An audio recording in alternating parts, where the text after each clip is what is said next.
संगत जी, गुरु साहब की कृपा से आज हम 12 माह की वाणी में वर्णित आषाढ़ माह की संक्रांत की चर्चा करते हैं। 12 माह की वाणी केवल 12 महीनों का वर्णन नहीं है, यह हमारी आत्मा की यात्रा है। ऋतुएं तो बाहर बदलती हैं, पर गुरु साहब उन ऋतुओं के माध्यम से मन की अवस्थाएं समझाते हैं। आषाढ़ का महीना आ गया है, धरती तप रही है, लू चल रही है, वातावरण में गर्मी है, पर गुरु साहब का ध्यान बाहर की गर्मी पर नहीं, भीतर की गर्मी पर है। क्योंकि संसार में सबसे अधिक दुखी वह नहीं जो धूप में बैठा है, बल्कि वह है जिसके हृदय में प्रभु वियोग की अग्नि है और फिर भी उसे इसका एहसास नहीं है।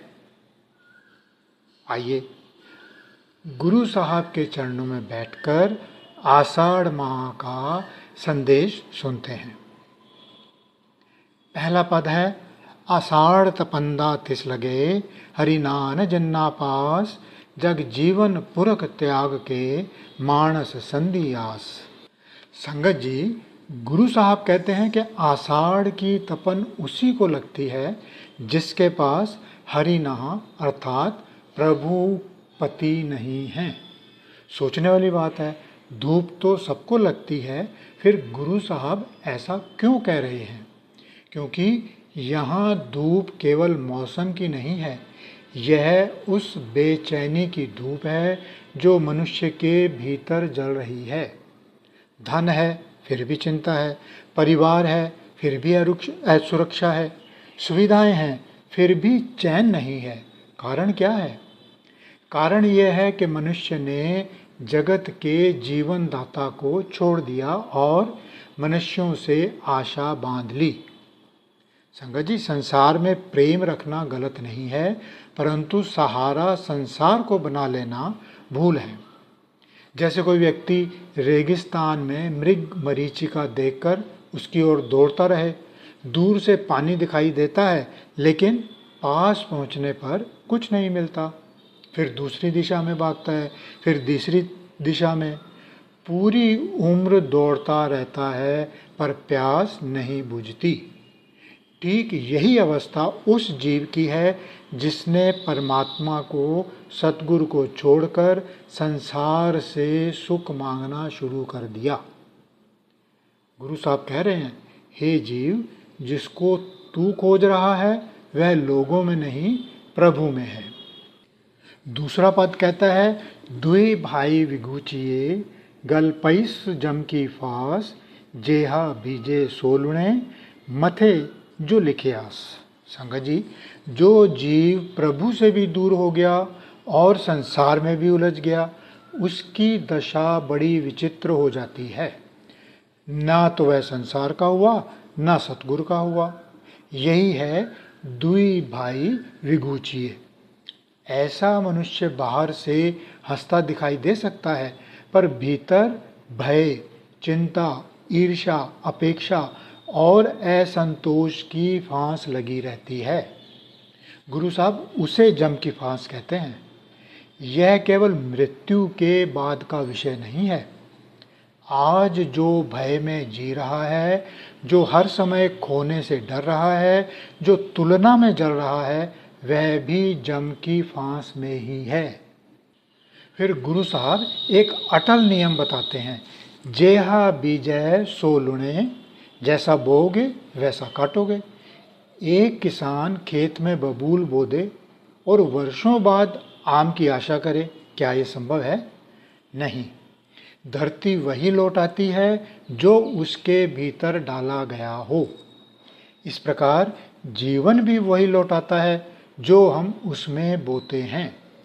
यदि मन में शिकायतें बोई हैं तो दुख उगेगा, यदि अहंकार बोया है तो अकेलापन उगेगा, यदि नाम बोया है तो शांति उगेगी, और यदि प्रेम बोया है तो प्रभु की कृपा का अनुभव होगा, सतगुरु की रहमत का अनुभव होगा। जीवन का खेत कभी धोखा नहीं देते। फिर तीसरे पद में कहा, रैण विहाणी पछताणी उठ चली गई निराश, जिनको साधु भेटिए सो दरगह होई खलास। संगत जी, अब गुरु साहब जीवन की सबसे बड़ी सच्चाई सामने रखते हैं। रैण विहारी, रात बीत गई। यह रात कौन सी है? यह मानव जीवन की रात है। देखते देखते बचपन निकल गया, यौवन जवानी निकल गई, सपने पूरे करने में उम्र निकल गई, और एक दिन अचानक मनुष्य पीछे मुड़कर देखता है। तब उसे पता चलता है कि जिस काम के लिए आया था वही नहीं किया, वही नहीं हुआ। जिस प्रभु को पाना था उसी को भूल गया। तब पश्चाताप होता है। जैसे कोई विद्यार्थी पूरे वर्ष खेलता रहे, समय गंवाता रहे खेल में, परीक्षा का दिन आ जाए तब किताब खोलकर रोने से क्या लाभ, समय तो निकल चुका। ऐसे ही अनेक लोग अंतिम समय में कहते हैं, काश थोड़ा समय प्रभु को भी दिया होता। लेकिन संगत जी, गुरु साहब केवल दुख की बात नहीं करते, वे आशा का द्वार भी खोलते हैं।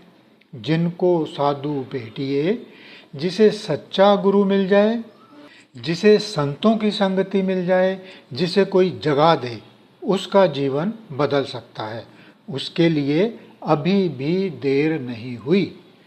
गुरु का हाथ पकड़ लेने वाला जीव दरगाह में खलास अर्थात सम्मान और मुक्ति प्राप्त करता है, खालिस हो जाता है, शुद्ध हो जाता है।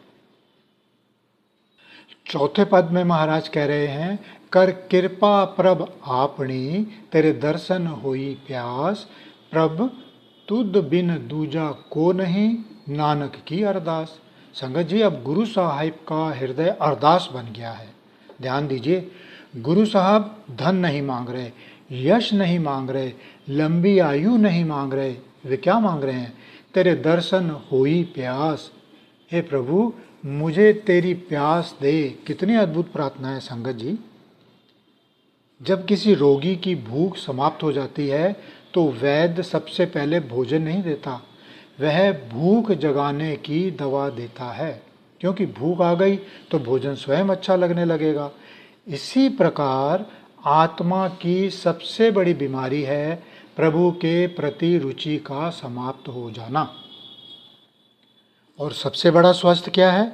सबसे बड़ा स्वस्थ है प्रभु की प्यास का जाग जाना।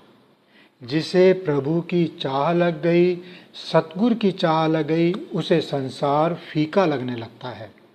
फिर सिमरन अच्छा लगता है, सत्संग अच्छा लगता है, गुरुवाणी मधुर लगती है। इसलिए गुरु साहब कहते हैं, हे प्रभु, पहले मुझे तेरी प्यास दे।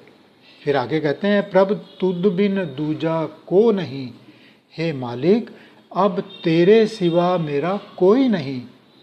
संगत जी, यही भक्ति की परिपक्व अवस्था है। जब सहारे अनेक नहीं रहते, केवल एक रह जाता है, सिर्फ प्रभु का।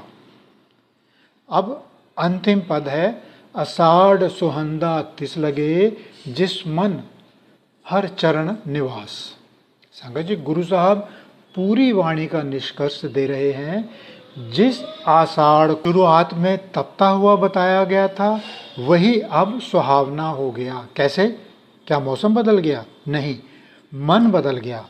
जैसे एक छोटा बच्चा अपनी माँ का हाथ पकड़कर भीड़ में चलता है, चारों ओर शोर है, अजनबी लोग हैं, धक्का मुक्की है, लेकिन बच्चा नहीं डरता। क्यों? क्योंकि उसका ध्यान भीड़ पर नहीं, माँ के हाथ पर है। संगत जी, यही रहस्य है। जिसका ध्यान परिस्थितियों पर है वह डरता रहेगा, डावाडोल रहेगा। जिसका ध्यान सतगुरु पर है, प्रभु पर है, वह स्थिर रहेगा। गर्मी सबको लगेगी, परीक्षाएं सबके जीवन में आएंगी, हानि लाभ सबके हिस्से में आएंगे, लेकिन जिसके मन में हरि चरण बस गए, उसके भीतर एक ऐसी शीतलता जन्म लेती है जिसे संसार की कोई गर्मी छीन नहीं सकती। संगत जी, आषाढ़ माह की पूरी वाणी एक ही बात समझाती है, संसार से आशा करोगे तो तपोगे, अपने कर्मों के अनुसार फल पाओगे। जीवन व्यर्थ गया तो पछताना पड़ेगा, गुरु मिल जाए तो जीवन संवर जाएगा। प्रभु की प्यास जाग जाए तो सब कुछ बदल जाएगा, और जब मन में हरि चरण बस जाएंगे तब आषाढ़ भी सुहावना लगने लगेगा। संगत जी, आज हम गुरु नानक साहब की इस अरदास को अपनी अरदास बनाते हैं। कर कृपा प्रभ आपनी, तेरे दर्शन हुई प्यास, प्रभ तुद बिन दूजा को नहीं। हे प्रभु, हमें भी अपनी याद की प्यास दे, अपने चरणों का प्रेम दे, और ऐसा मन दे जिसमें तू सदा निवास करे। हे सच्चे पिता सतगुरु जी, घर घर ਵਿੱਚ ਖੁਸ਼ੀਆਂ ਦਾ ਵਾਅਦਾ ਕਰਨਾ, ਦੁੱਖਾਂ ਪਾਪਾਂ ਦਾ ਨਾਸ਼ ਕਰਨਾ, ਸਰਬੱਤ ਦੇ ਕਾਰਜ ਰਾਸ ਕਰਨੇ, ਦੁੱਖਾਂ ਦੁਖੜੀਆਂ ਤੋਂ ਹੱਥ ਦੇ ਕੇ ਬਚਾਈ ਰੱਖਣਾ ਤੇ ਆਪਣੇ ਨਾਮ ਨਾਲ ਜੋੜੀ ਰੱਖਣਾ। ਬੋਲ ਸਾਚੇ ਦਰਬਾਰ ਕੀ ਜੈ।